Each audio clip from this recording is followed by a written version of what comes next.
कुछ कह रहे हैं कि जो पहले मतलब लोग कहते हैं कि आप पहले की बात क्यों करते हैं, अब भी वही है। अब वो नहीं है।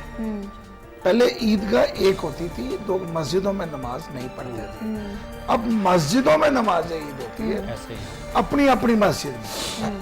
तो जब नमाज ईद पढ़ने जाते थे तो एक रास्ते से जाना, ईदगाहों का कॉन्सेप्ट खत्म हो गया, ठीक है। फिर वापसी पे दूसरे रास्ते से आना, जाते हुए मिलते जाना, ईदगाह में मिलना, और फिर जब वापस आते थे हर एक जो आ चुका होता था अपने घर के दरवाजे पे खड़ा होता था ताकि जो वहां से गुजर जाए वो सब उससे मिलते जाए। एक सना मेरी अपने आपसे घर आने और तक आजकल सब तो मिलते मिलने तो नहीं जाते एक मेरी मोहल्ले में। आपसे दरखास्त है कि एक चाचू अच्छा। और एक करण साहब, अच्छा। ये चूंकि चाचू सेलर है, ये अक्सर घर से दूर रहे, अकेले होते थे जहाजों के ऊपर, मुझे बात पूरी कर लेंगे, और ये ड्यूटियों पर सरहदों पे खड़े होते हैं, हम चैन से सोते हैं, ये अपनी नींदें आराम करते हैं। बिल्कुल बिल्कुल। इनसे जरूर पूछे कि जब ईद आती थी, चाचू का तो मुझे काफी हद तक पता है, लेकिन आप उनकी जबानी नहीं, सुने। मैं बताया था अभी अभी जब ये कह रहे थे ना गुर्बत, तो मुझे एक वाकया याद आ गया।